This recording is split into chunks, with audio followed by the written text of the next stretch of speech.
சிலை கடத்தல் வழக்கில் ஆந்திர தொழிலதிபர் தீனதயாளனின் வீடு மற்றும் குடோன்களில் இன்றும் சோதனை தொடர்கிறது. இந்நிலையில் அவர் பல மாநிலங்களிலும் சிலை கடத்தலில் ஈடுபட்டது அம்பலமாகியுள்ளது.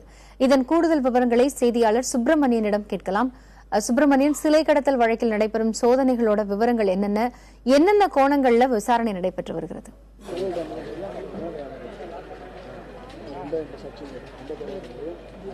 ஆந்திர தொழிலதிபர் தீனதயாளனின் ஆழ்வார்பேட்டையில் இருக்கக்கூடிய குடோனில் தற்போது சோதனை நடந்து கொண்டிருக்கிறது. அந்த காட்சிகளை நீங்கள் நேரடியாக பார்க்கலாம். நேற்று இதே குடோனில் இந்த சோதனை நடத்தப்பட்டது. அப்போது 34 சிலைகளும் 40க்கும் மேற்பட்ட ஓவியங்களும் பறிமுதல் செய்யப்பட்டது. இந்த நிலையில் இன்று இரண்டாவது நாளாக இந்த சோதனை நடந்து கொண்டிருக்கிறது. அந்த குடோனில் மரப்பெட்டியில் பதுக்கி வைக்கப்பட்டிருக்கூடிய சிலைகள் பறிமுதல் செய்யப்பட்டிருக்கிறது. அவை அனைத்தும் பல கோடி மதிப்பீடு என்று செய்யப்பட்டிருக்கிறது. அது மட்டுமல்லாமல் அவரது குடோனில் இருக்கக்கூடிய மணல் அதிக அளவு நிரப்பப்பட்டிருக்கிறது. அந்த மணல் பரப்புக்குள் சிலைகள் ஏதாவது பதுக்கி வைத்திருக்கிறார்களா, இதை புதைத்து வைத்திருக்கிறார்கள் சந்தேகம் இருந்திருக்கிறது. அதன் அடிப்படையில் இந்த சோதனை நடந்து கொண்டிருக்கிறது. இது மட்டுமல்லாமல் தீனதயாளனிடம் தொடர்ந்து விசாரணை நடத்தப்பட்டு வருகிறது. இந்த சோதனையில் பல்வேறு கட்ட தகவல்கள் கிடைத்திருப்பதாக சிலை கடத்தல் தடுப்பு பிரிவு காவல்துறை தரப்பில் தெரிவிக்கப்பட்டிருக்கிறது. இது மட்டுமல்லாமல் மத்திய தொல்லியல் துறையினர் மீண்டும் பறிமுதல் செய்யப்பட்டுள்ள சிலைகளை ஆய்வு செய்வதற்காக இங்கே வர இருக்கிறார்கள். காயத்ரி, சுப்பிரமணியன், இப்போ இதுவரைக்கும் நடத்தப்பட்ட சோதனையில எவ்வளவு சிலைகள் கண்டுபிடிக்கப்பட்டிருக்கு? இந்த வழக்கை பொறுத்த மட்டும் இந்த சிலை கடத்தல்ல வேற யாருக்கெல்லாம் தொடர்பு இருக்குன்னு காவல்துறையினர் சந்தேகிக்கிறார்கள்?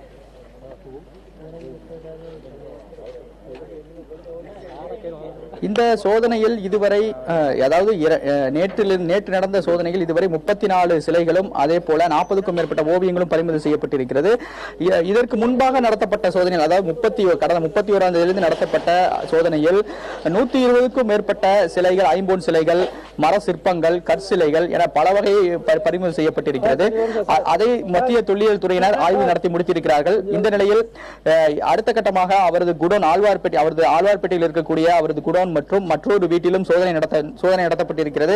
அந்த சிலைகளையும் மத்திய தொல்லியல் துறையினர் ஆய்வு நடத்திருக்கிறார்கள். ஏற்கனவே நடத்தப்பட்ட அந்த ஆய்வு அறிக்கை இந்த வாரத்தில் சமர்ப்பிக்கப்படும் என்று எதிர்பார்க்கப்படுகிறது. இது மட்டுமல்லாமல் இந்த தீனதயாளனுடன் தொடர்பு இருக்கக்கூடிய நபர்கள் யார் என்ற கோணங்களில் விசாரணை நடத்தப்பட்டு வருகிறது. அவரது மகன் அமெரிக்காவில் இருக்கிறார். அவருக்கு சம்மன் கொடுத்து விசாரணைக்கு நேரில் அழைக்க நடவடிக்கை எடுக்கப்படும் என்று சிலை கடத்தல் தடுப்பு பிரிவு காவல்துறை தரப்பில் தெரிவிக்கப்பட்டிருக்கிறது. அது தொடர்பான சட்டப்பூர்வ நடவடிக்கையிலும் தாங்கள் இறங்கியிருப்பதாக அவர்கள் தரப்பில் தெரிவிக்கப்பட்டிருக்கிறது. காயத்ரி, சுப்பிரமணியன், இப்படி தொடர்ச்சியாக சிலைகள் அங்கிருந்து கண்டெடுக்கப்பட்டு வருவதன் காரணமாக அவருக்கு தொடர்புடைய வேறு ஏதாவது இடங்கள்ல சோதனையிடுவதற்கான முயற்சியில சிலை கடத்தல் தடுப்பு பிரிவு போலீசார் ஈடுபட இருக்காங்களா, இல்ல இந்த இடத்துல இன்னும் எத்தனை நாட்களுக்கு சோதனை தொடரும்? கண்டிப்பாக காயத்ரி, இது அநேகமாக 6 இடங்களில் சோதனை நடத்த அவர்கள் ஏற்கனவே திட்டமிட்டிருந்தார்கள். அதில் 3 இடங்களில் சோதனை நடத்தி முடித்திருக்கிறார்கள் என்று சொல்ல வேண்டும். இன்னும் 3 இடங்கள் இருக்கிறது என்று காவல்துறை தரப்பில் தெரிவிக்கப்பட்டிருக்கிறது. அது எந்தெந்த இடங்கள் என்று அவர்கள் தெரிவிக்கவில்லை. அந்த சோதனையும் இந்த வாரத்தில் நடத்தப்படும் என்று எதிர்பார்க்கப்படுகிறது. நீதிமன்ற அனுமதி பெற்று இவர்கள் இந்த சோதனையில் ஈடுபட்டுக் கொண்டிருக்கிறார்கள். அது மட்டுமல்லாமல் தீனதயாளன் தமிழ்நாடு, கேரளா, மகாராஷ்டிரா, ஆந்திரா, கர்நாடகா ஆகிய மாநிலங்களில் இருந்தும் சிலைகள் கடத்தலில் ஈடுபட்டிருப்பது விசாரணையில் அம்பலமாக இருக்கிறது. திருவனந்தபுரத்திலிருந்து சிலை கடத்தி கொண்டு வரப்பட்ட அந்த மர பெட்டியில் பதுக்கி வைக்கப்பட்டிருந்த அதை காவல்துறையினர் பறிமுதல் செய்திருக்கிறார்கள்.